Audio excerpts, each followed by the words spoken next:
Hola, ¿qué tal están? Aristóteles critica la teoría de las formas o de las ideas de Platón, y esto se manifiesta en algunos de sus textos, por ejemplo, en un fragmento de la Metafísica, el fragmento 1079b, en la que escribe el Estagirita. Pero la aporía más importante con que cabe enfrentarse es ¿de qué sirven las formas para las cosas sensibles, tanto para las eternas como para las que se generan y corrompen?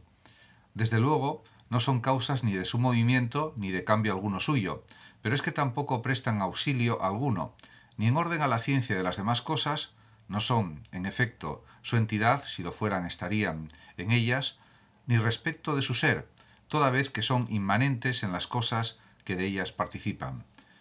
Pero es que tampoco es posible que las demás cosas provengan de las formas en ninguno de los sentidos usuales de la expresión provenir de. Y decir por otra parte que ellas son modelos y que de ellas participan las demás cosas no es sino proferir palabras vacías y formular metáforas poéticas. En efecto, ¿cuál es el agente que actúa poniendo su mirada en las ideas? Como se puede observar, es una crítica pues muy tajante contra la teoría de las ideas de Platón. Aunque ciertamente era su amigo y había estado 20 años con Platón en la academia y compartían sus ideas y tenían una admiración mutua, eso no supone que no critique, sobre todo especialmente en su madurez, pues la teoría de las formas platónicas. Podemos decir que un título para este texto podría ser Crítica aristotélica a la teoría de las formas de Platón o Inutilidad de estas para explicar la realidad. Inutilidad de las ideas para explicar la realidad podría ser otro título alternativo, también correcto y coherente. En cualquier caso, lo que plantea Aristóteles es muy claro. En primer lugar, que las ideas no son la causa del movimiento ni tampoco del cambio de las cosas sensibles. Además, también señala que las ideas tampoco sirven para explicar la naturaleza de las cosas, puesto que no son inmanentes a las mismas, no están dentro de las mismas.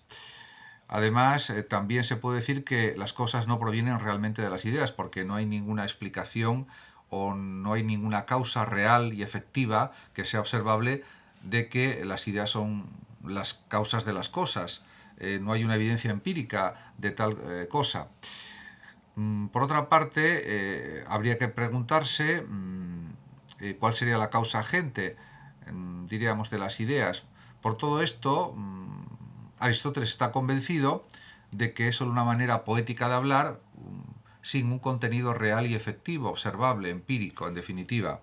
No hay que olvidar que Aristóteles es un gran filósofo empirista y es un gran biólogo, un gran científico también a la vez. Y todo eso se manifiesta en estos planteamientos.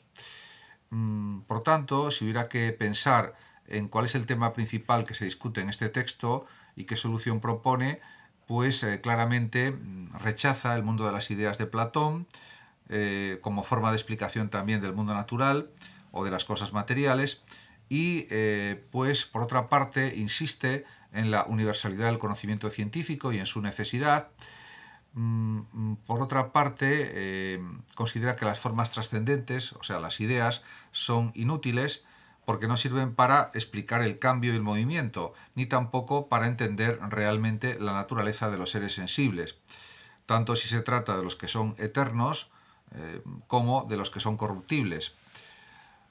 Por otra parte, tampoco las formas para Aristóteles explican el origen de las cosas, de dónde provienen, y pues realmente es algo que supone por parte de Aristóteles el abandono de este platonismo, porque está convencido de que hay sustancias primeras, sustancias segundas, pero en cualquier caso solo hay un mundo empírico, un mundo material.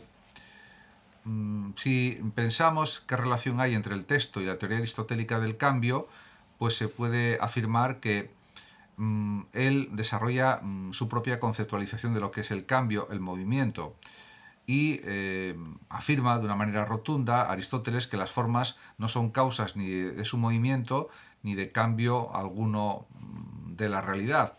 Por lo tanto, diríamos que para Aristóteles es evidente que hay tres elementos imprescindibles dos de los cuales son contrarios. El primero sería la privación de la forma, y luego en segundo lugar estaría la forma o determinación que se obtiene. En tercer lugar está la materia o sustrato, que asegura la continuidad del cambio, impidiendo que éste sea una serie de muertes y nacimientos, podríamos decir. En definitiva, pues él señala que, por ejemplo, cuando un escultor esculpe una estatua a partir de un bloque de mármol, lo que realmente sucede es que el sustrato material, el mármol, pierde una forma que tenía la del bloque de mármol, sin el trabajo del cincel no sería posible, y adquiere una forma nueva. Pues puede ser la de Hermes, la de Afrodita, por ejemplo, etc. Respecto a la vigencia de algunos de los aspectos tratados en este texto de Aristóteles, pues está claro que la solución de Aristóteles al problema del ser se denomina hilemorfismo o teoría hilemórfica.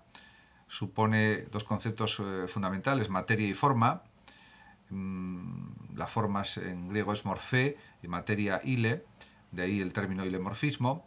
El ser, por tanto, para Aristóteles es un compuesto de materia y forma, un agregado inseparable de la una y la otra, ya que sin la materia no puede existir una forma que la determine, ni la forma puede existir sin una materia a la cual determinar, excepto en el ser inmaterial o primer motor inmóvil, que es una especie de Dios sin materia.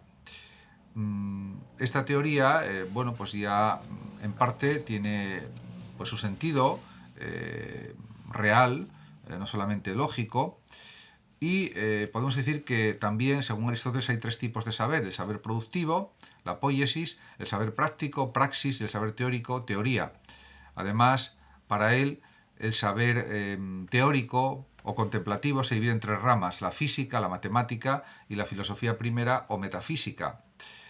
Además, Aristóteles critica la teoría de las formas de Platón, alegando que éstas no sirven para explicar cómo es la realidad natural.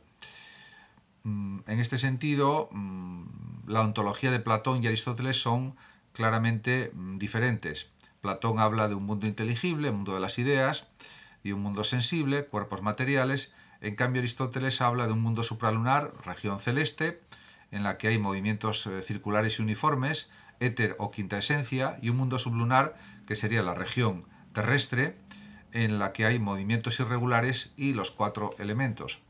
Muchas gracias a todos por su atención. Saludos como siempre a los oyentes de Radio Sofando de México y hasta siempre.